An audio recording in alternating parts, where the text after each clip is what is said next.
नमस्कार दोस्तों, स्वागत है आपका पॉजिटिव इनबॉक्स हिंदी पर। अगर आप चैनल पर पहली बार आए हैं तो चैनल को सब्सक्राइब कर लीजिए, क्योंकि आपको इस चैनल पर मिलती है बहुत ही इंटरेस्टिंग स्टोरीज। तो चलिए बिना किसी देरी के शुरू करते हैं हमारी आज की कहानी।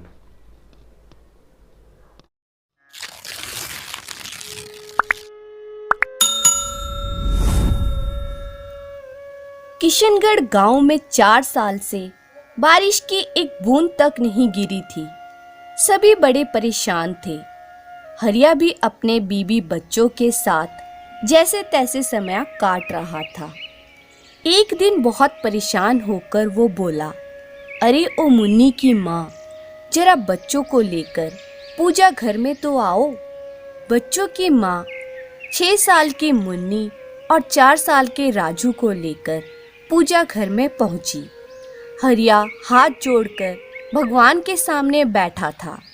वह रूंधी हुई आवाज में अपने आंसू छिपाते हुए बोला, सुना है भगवान बच्चों की जल्दी सुनता है। चलो हम सब मिलकर ईश्वर से बारिश के लिए प्रार्थना करते हैं। सभी अपनी अपनी तरह से बारिश के लिए प्रार्थना करने लगे। मुन्नी मन ही मन बोली, भगवान जी, मेरे बाबा बहुत परेशान हैं। आप तो सब कुछ कर सकते हैं, हमारे गांव में भी बारिश कर दीजिए ना। पूजा करने के कुछ देर बाद हरिया उठा और घर से बाहर निकलने लगा। मुन्नी बोली, बाबा आप कहाँ जा रहे हो? हरिया बाहर निकलते हुए बोला, बेटा बस ऐसे ही खेतों तक जा रहा हूँ। अरे रुको रुको, आप अपने साथ ये छाता तो लेते जाओ। मुन्नी दौड़कर गई और खूंटी पर टंगा छाता ले आई। छाता देखकर हरिया बोला, अरे इसका क्या काम, अब तो शाम होने को है, धूप तो जा चुकी है। मुन्नी मासूमियत से बोली, अरे बाबा, अभी थोड़ी देर पहले ही तो हमने प्रार्थना की है, कहीं बारिश हो गई तो?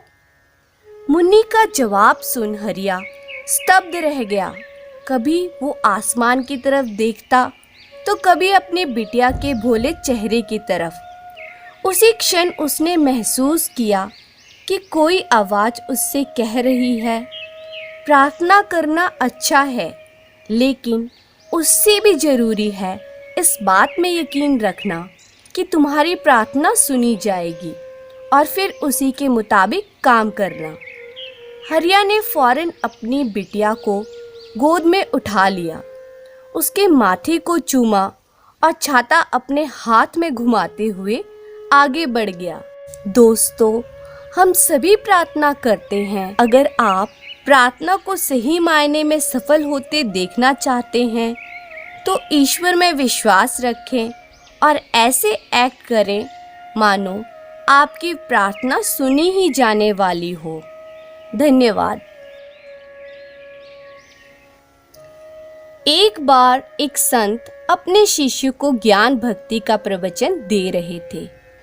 तभी श्रोताओं में बैठे किसी शिष्य ने एक प्रश्न किया, गुरुवर, हमें बताया जाता है कि ईश्वर हर जगह मौजूद है, पर यदि ऐसा है तो वो हमें कभी दिखाई क्यों नहीं देता?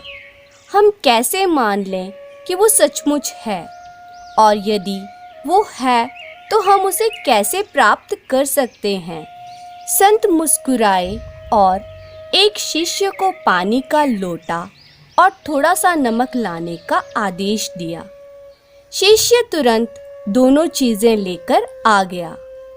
वहां बैठे शिष्य सोच रहे थे कि भला इन चीजों का प्रश्न से क्या संबंध।